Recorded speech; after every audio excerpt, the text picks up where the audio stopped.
თითოეული უჯრედი რაღაცა გარკვეულ მდგომარეობას ნიშნავს. 72 მდგომარეობა, რომელშიც ჩვენ ადამიანები ცხოვრების ამა თუ იმ მომენტში, ამა თუ იმ ეტაპზე აღმოჩნდებით ხოლმე. და ამ მდგომარეობის გაშიფრვა, შენს პრობლემასთან, შენს საკითხთან მიმართებაში, ეს პრობლემა რაზე მიგანიშნებს, რას გეუბნება, არის წამყვანზეც ბევრია დამოკიდებული. აქვე გეტყვით, რომ ჩვენს აკადემიაში თქვენ შეიძლება შეისწავლოთ ლილა და გახდეთ ამ თამაშის წამყვანი, ან მობრძანდეთ ჩემთან სათამაშოდ, თუ კი გაინტერესებთ, ხო?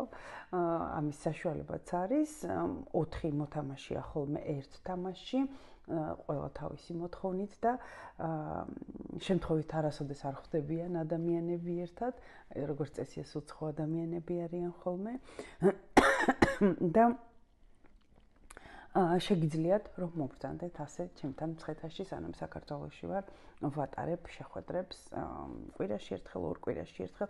ისე ნებისმიერი კითხვა, რაც გაგიჩნდებათ, დეტალები და გაინტერესდებათ, შეგიძლიათ მომწეროთ პირადში, მიიღოთ დეტალური ინფორმაცია და შემოგვიერთდეთ.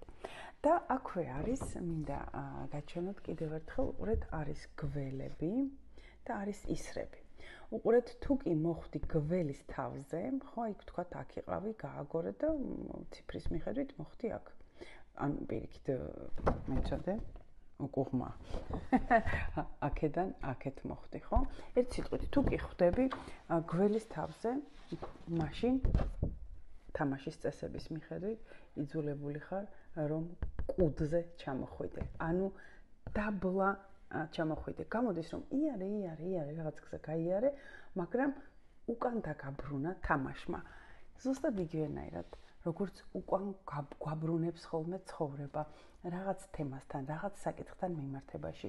თუ ის სწორი არ გავშიფრეთ, თუ არ აღმოვაჩინეთ ჩვენი გაუცნობიერებელი რწმუნებულებები, რომლებიც გვიბიძგებს, რომ გარკვეული გზით ვიმოქმედოთ და მივიდეთ არასასურველ შედეგამდე. და ამ ყველაფერს ხო გაშიფრვა უნდა, ამ ყველაფერს ხო აღმოჩენა უნდა, რა არის ჩემში ისეთი, რასაც აი ამ არასასურველ შედეგამდე მივყავარ, ხო? აი მოხვდი აქ, დაბრუნდი უკან, დაბრუნდი წრეზე, თავიდან დაიწყე ამ საკითხზე მუშაობა და თამაშის და წამყვანის მეშვეობით ძალიან ადვილად აღმოაჩენ იმას, რაც ერთ წრეზე გატრიალებს. ასევე ლილაში არის ისრები და უყურეთ რა ხდება, თუ კი ისრის ბოლოზე მოხვდი, ხო, კამათი გააგორე, მოგივიდა ციფრი, გადაითვალე, მოხვდი, ხო, ამუჯერეთ. ისარს აყავხარ მაღლა. რას ნიშნავს ეს? იმას, რომ შენ მიიღე სწორი გააზრება, შენ მქონდა სწორი ინსაიტი, შენ აღმოაჩინე ის მოქმედება, ის მოსაზრება, ის მდგომარეობა, რომელიც შენ გიბიძგებს წინ შენი სასურველი მდგომარეობისა და მიზნისაკენ. აი ასეთი საოცარი ინსტრუმენტია.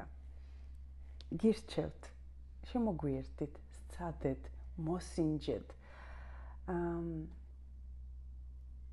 გაიგე, აი რაღაც რო არ გამოგდის ცხოვრებაში და გონია რომ უბრალოდ არ გიმართლებს, სინამდვილეში საქმე იმაშია, რომ შენ შეჩადებული რაღაცა პროგრამა, რომლის მიხედვითაც შენ მოქმედებ და იღებ იმ შედეგს, რასაც იღებ, არასასურველ შედეგს. და როგორ აღმოაჩინო ეს, როგორ მოიშორო, როგორ გაიაზრო, აი ეს გაუცნობიერებელი როგორ გააცნობიერო. აი ამაზეა ლილა. სცადეთ, გირჩევთ, საოცარი რაღაცაა. ითამაშე ლილა, ამხსენი ცხოვრება. ინგურსთან ერთად, აი აკადემიაში.